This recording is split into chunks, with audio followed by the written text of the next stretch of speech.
implique désormais ces acteurs de la société civile pour une vulgarisation à grande échelle. C'est nécessaire pour nous, de la société civile, de prendre part également à de notre pays. Donc, c'est important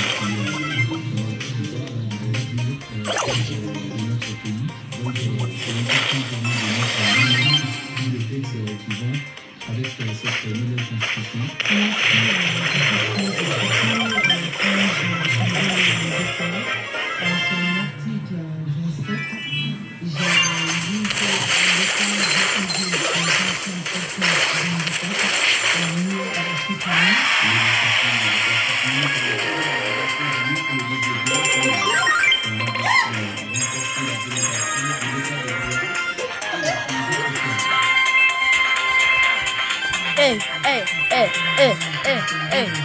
Yeah.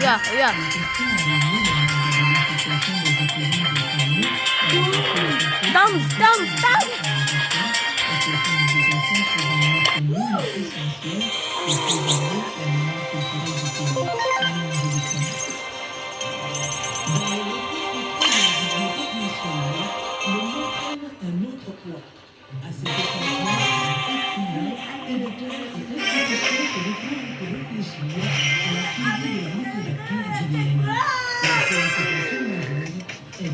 Le dépôt légal.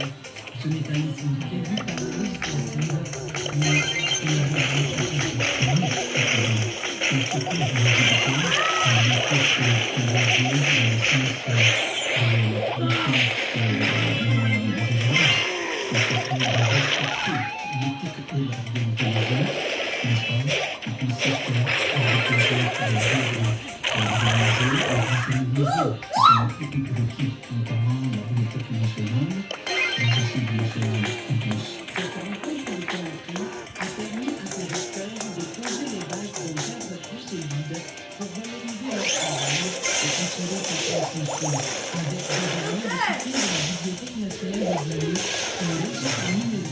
le dépôt légal est en phase de gestation. Son rôle, faciliter la déclaration, la conservation et l'accès aux œuvres. Le dépôt légal, c'est une obligation pour les requêtes pour que des exemplaires des œuvres publiées soient déposés au niveau des sites de la Bibliothèque nationale qui va expliquer son travail de conservation du patrimoine collectif et également la formation de ce que la bibliographie qui doit être publiée à travers ce que nous appelons la bibliographie nationale qui doit apparaître normalement chaque année quand vous avez déposer 2 exemplaires au niveau de la Bibliothèque nationale. Le dépôt légal passe par une formalité administrative, un acte de mémoire collective et un puissant symbole de souveraineté culturelle. La préservation du patrimoine littéraire en Guinée reste et demeure un combat inédit.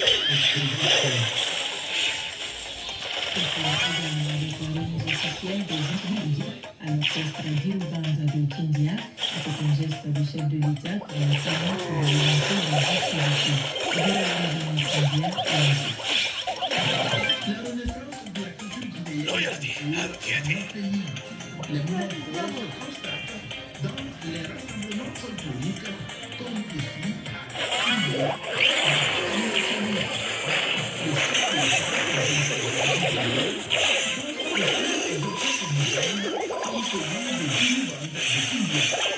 On vient d'offrir un ensemble d'instruments complets pour la relance des activités musicales de l'orchestre d'Iroband de Kindia. C'est une joie pour nous ce matin à l'adresse priée par monsieur le général d'armée, le général Mamadi Doumbouya, président de la République, chef de l'État, dans sa magnanimité, à penser à la jeunesse guinéenne, à penser à la jeunesse de Kindia. Le passé glorieux de la Guinée était et demeure le plein épanouissement de sa culture. C'est pourquoi relancer les animations culturelles dans les préfectures constituerait un atout majeur pour le vivre ensemble. C'est les instruments qui ont été remis à ces artistes, que ça puisse réellement participer à la cause pour laquelle ces instruments ont été remis. C'est-à-dire que ces instruments soit le déclenchement d'une renaissance culturelle, d'une révolution culturelle à la base et qui va permettre à ce que nos chants, nos traditions soient valorisées. Nous sommes très très contents avec mon équipe. Ils ont tous fait. Ils ont tous fait à recueillir notre instrument pour former une bonne musique en Guinée. Dans un bref délai, l'orchestre d'Ilo Band va se hisser parmi les meilleurs groupes orchestrales dans le hit national. Sport football, championnat d'Afrique des Nations CHAN, première sortie, première victoire pour le cible national de Guinée. Et l'équipe guinéenne s'est imposée cet après-midi 1-0 contre le Niger. Une victoire qui affiche les ambitions de la Guinée dans cette compétition de plus en plus relevée. Voici le compte rendu de nos envoyés spéciaux, Karafoudé, Mandamorika.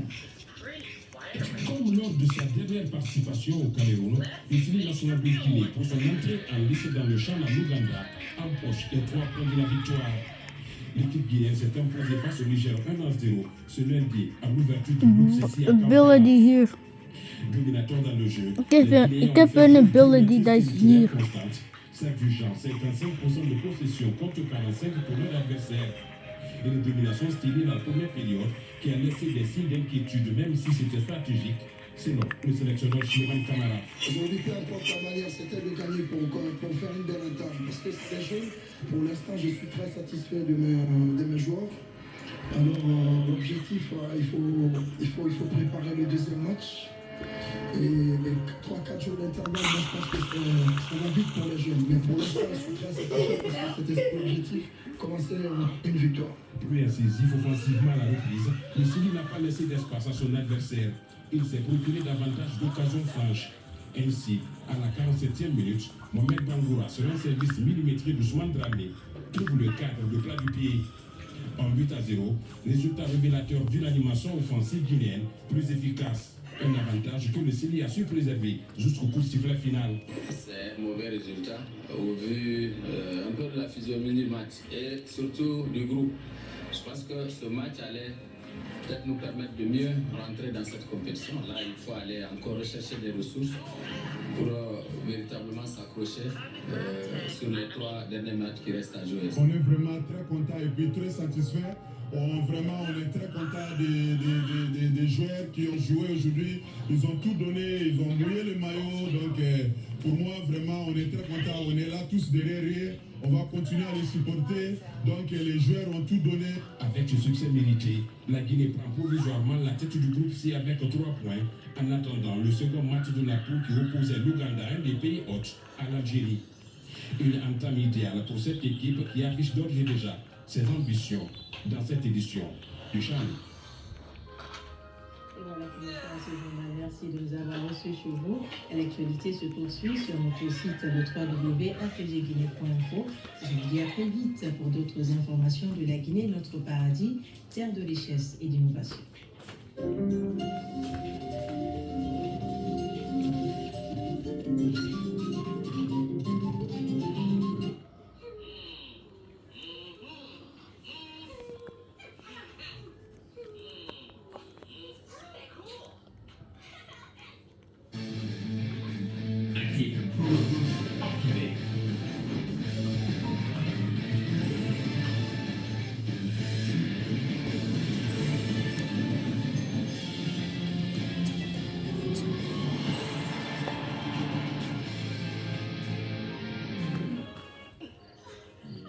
Pijn verbergen is geen oplossing. Voel daarom Bartschmans Daily. Verlicht de pijn tot 24 uur lang en werkt continu in op de ontsteking. Voel daarom Bartschmans Daily. Bewegen wordt opnieuw een plezier.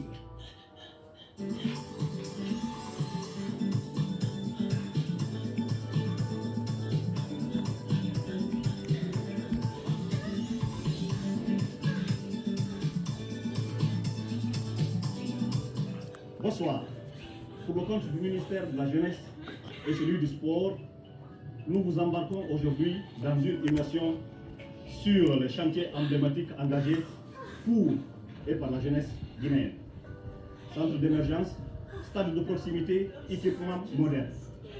À Conakry, une dynamique est à l'œuvre pour redonner à toute une génération les moyens de s'épanouir et de contribuer à la cohésion sociale. Précision importante, ce magazine a été réalisé avant la récente réorganisation de la structure gouvernementale, à une période où les portefeuilles de la jeunesse et des sports étaient réunis au sein d'un même ministère. De la Kamayen donc à Waningara, en passant par Taouya, Nongo, Poza et Sangoya, la jeunesse retrouve peu à peu sa place au cœur de l'action publique.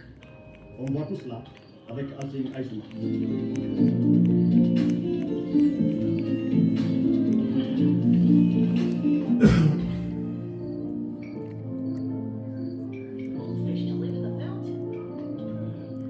Ils poussent comme des champignons et redonnent vie à tout un pan de la société guinéenne.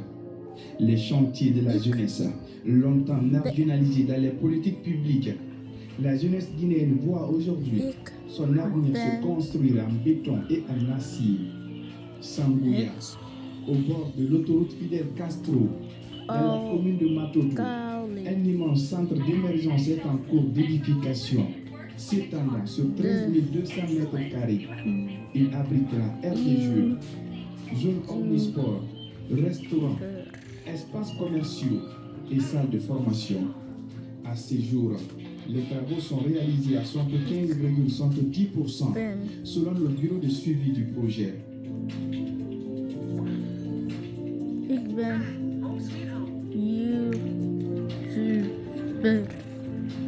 Nous sommes sur le site de l'émergence de Sangoya. Donc, c'est un site pour l'insertion de la jeunesse. À cette date, nous voyons les bâtiments qui sont là, presque tout a été touché. Donc, mais l'état d'avancement par ouvrage.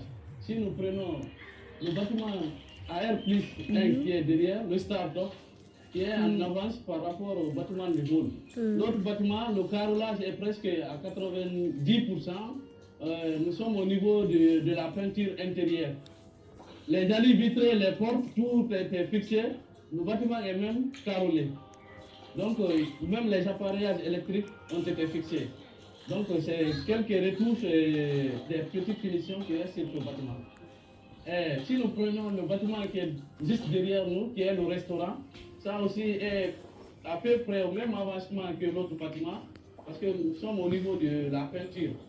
Le masticage, les appareillages sont en cours.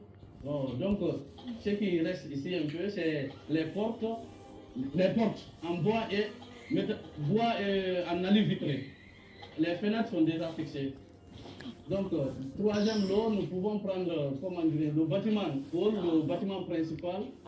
On peut dire qu'il est un peu en retard, même ça aussi. Le carrelage de l'étage, on peut dire à 70%. C'est en cours d'exécution en même temps. Donc, même les fenêtres et les prises et les interrupteurs, tout est en cours.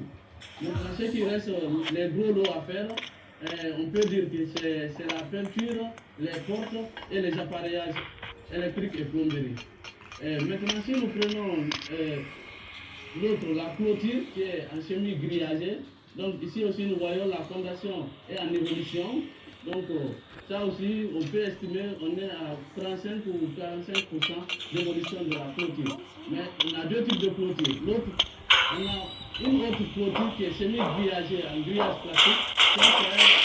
C'est beaucoup évolué, qui est à peu près à 75%, qui est de l'autre côté, là où se trouvent les terrains et les aires de jeu. Les aires de jeu aussi, tout est déjà, tout ce qui est jeu a été effectué, donc il reste les travaux de finition, ça veut dire l'exécution des gazons synthétiques, y compris l'acquisition sur d'autres terrains. Donc on a une autre partie qui est au fond, qui est le jardin d'enfants. Ça aussi, c'est beaucoup évolué, mais vu l'abondance de la pluie, on ne peut pas faire des travaux d'aménagement extérieur pour le moment, mais c'est beaucoup évolué. Nous sommes à peu près à 65% d'exécution à ce niveau. Contrairement à Sangoya, le chantier de Wanindara est niché au cœur du tissu urbain. Lancé en novembre 2024, ce complexe de 50 000 m² vise à favoriser l'insertion socio-professionnelle des jeunes de la localité. Un projet salué par les habitants qui espèrent y voir une solution durable aux frustrations sociales.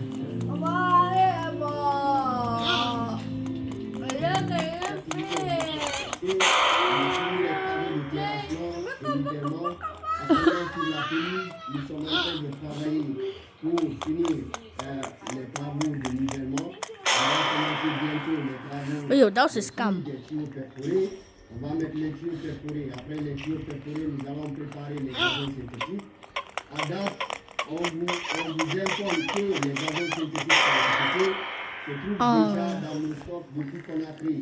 Donc après la fouille et la préparation des tuyaux perforés, nous allons mettre les gazons synthétiques. Ce qui concerne la pelouse. Avant de mettre les gazons synthétiques, nous avons préparé 3 types de couches de granit. Nous allons mettre 16 de 4, 16 de 0,4 avant de mettre les gazons synthétiques. Donc c'est ce qui concerne la pelouse. De l'autre côté, nous avons également les caniveaux. Les caniveaux, on a foulé les parois, on a beaucoup avancé. Les caniveaux mesurent 254,4 mètres linéaires. Donc, on a beaucoup avancé. Nous sommes à hauteur de 70%. Il nous reste juste les couverts. Bientôt, dans les jours à venir, on va préparer les couverts. Et nous allons mettre les couverts pour ce qui concerne les caniveaux. Et de l'autre côté également, nous avons de grands bâtiments annexes. Nous avons de petits bureaux, nous avons les coulisses, les vestiaires, double vestiaires parallèles. Et nous avons un restaurant. Donc, plus les toilettes et tout ce qui concerne. Donc c'est une avancée majeure. De l'autre côté, nous avons le local technique qui va abriter le groupe électrogène. Le local technique, pratiquement, nous sommes à 90%. Le bâtiment, je le dis toujours, nous sommes à 50 à 60%. Donc après là-bas, nous avons le château qui a beaucoup avancé à 90%. Nous avons la mairie qui a abrité la sécurité. C'est encore à 70%. À ce niveau, nous avons enregistré une avancée massive. Bientôt, nous serons dans le deadline. Nous avons respecté les délais. Donc, c'est une promesse faite et nous remercions également le gouvernement, le Premier ministre et tous les membres du gouvernement. Nous remercions le ministre de la Jeunesse, y compris M. Rabat, qui cesse de venir ici nous encourager, nous féliciter, nous accompagner. Tout ceci pour Andara, à date, le niveau de travaux est à 70%. Vu qu'il y a la pluie, ça nous ralentit beaucoup dans certains travaux. Vous pouvez constater que le terrassement, ça ne peut pas se faire sur la pluie. Et aussi le découpage, ça ne peut pas aller parallèlement avec la pluie. Donc, à pratiquement, nous sommes à 70%. Ouadigara, longtemps étiqueté quartier chaud, change peu à peu le visage. Pour les sages du quartier, ces infrastructures sont plus que des constructions. Ce sont des outils de prévention contre les inégalités et la violence.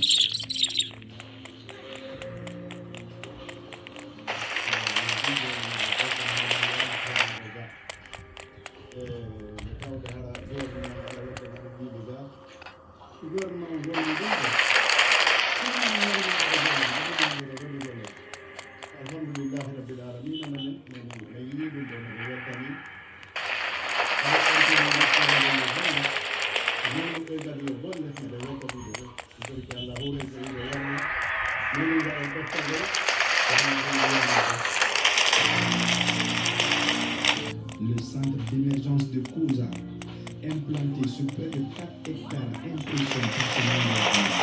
L'infrastructure financée par l'État guinéen est construite essentiellement avec de la main-d'œuvre locale. Le chantier affiche un taux d'exécution de 44 millions, 35%.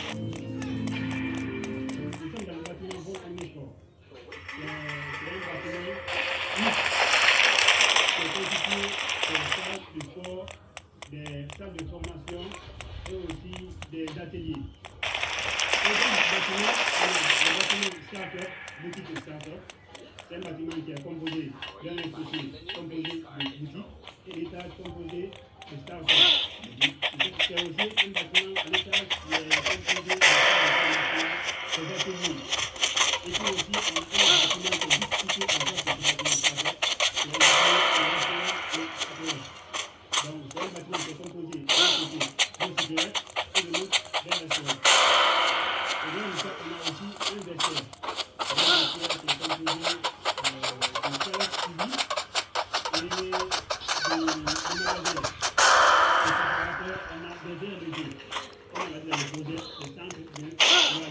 Sowieso niet.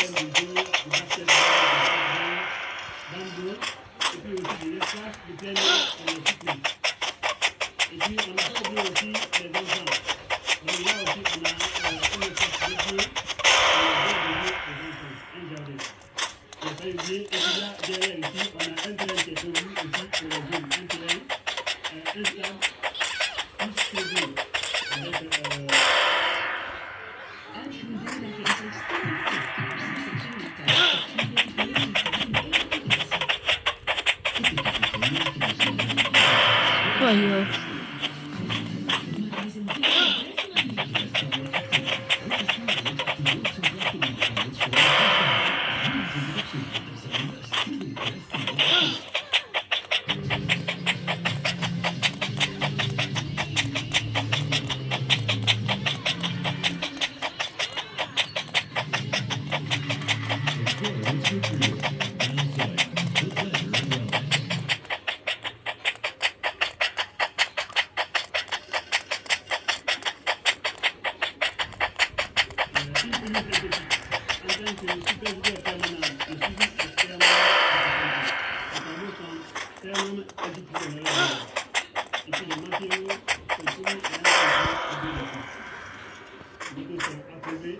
Avant leur mise en place.